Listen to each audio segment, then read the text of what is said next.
Welcome back to the channel, guys. As I said in the last video, I've travelled to the Red Sea on a liveaboard for a week. We're going to do some diving on some wrecks and some reefs. So I thought I'd start you with this video, the wreck of the Kingston, which is definitely a combination of both wreck and reef.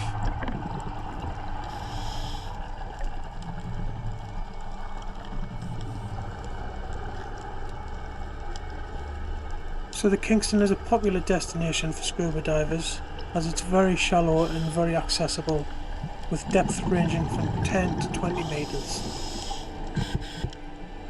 It's located in the Strait of Gubal, near the Shag Rock dive site on the west coast of the Sinai Peninsula. The hull is upright and in good shape, making it a good shelter for divers. The hull's been transformed into a living reef, with coral gardens and abundant marine life. The visibility is usually excellent and the current's calm, but on this particular dive the current was quite strong and we had to seek refuge behind anything we could get behind. The dive can be done all year round, however divers should only dive when conditions are good enough.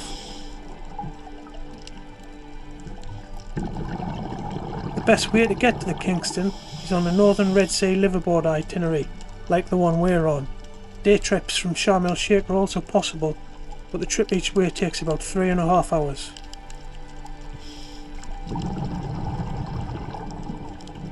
Kingston was built in 1871 in Sunderland, on the banks of the River Wear by the Oswald shipyards. She was commissioned by the Commercial Steamship Company. She was technically described as an iron screw brigantine, and was one of a relatively new breed of ship, which had a funnel as well as 2 masts.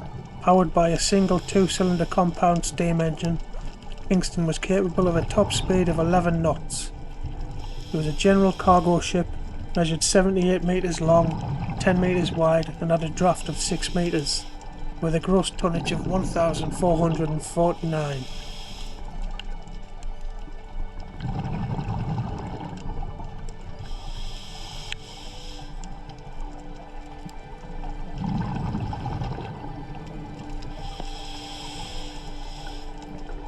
On the 28th of January 1881, the Kingston departed Cardiff for Aden.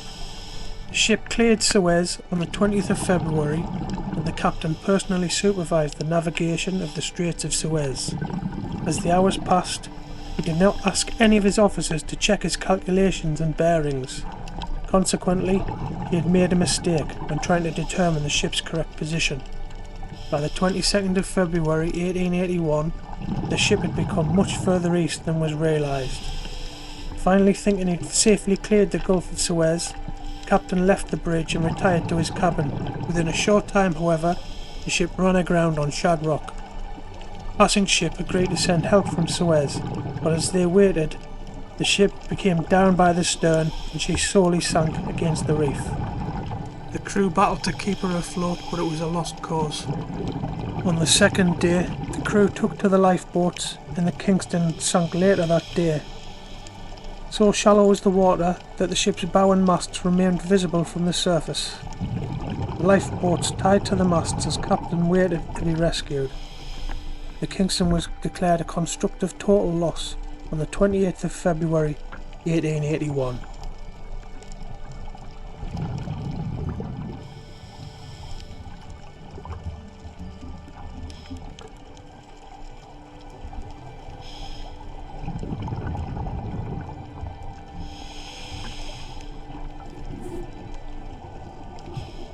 Captain Cousins was adjudged to have been negligent and his master's certificate was suspended for 6 months.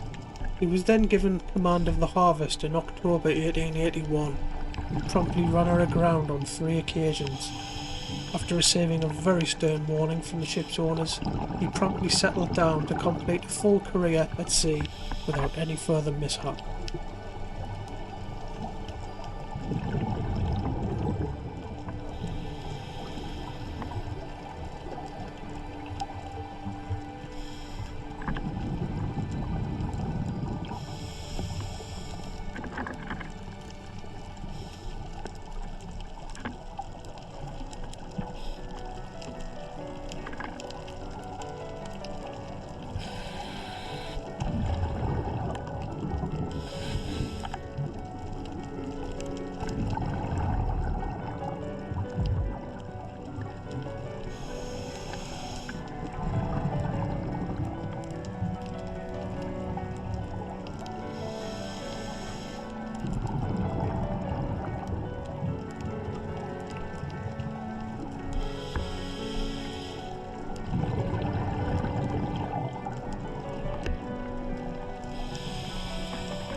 Thanks for watching, guys.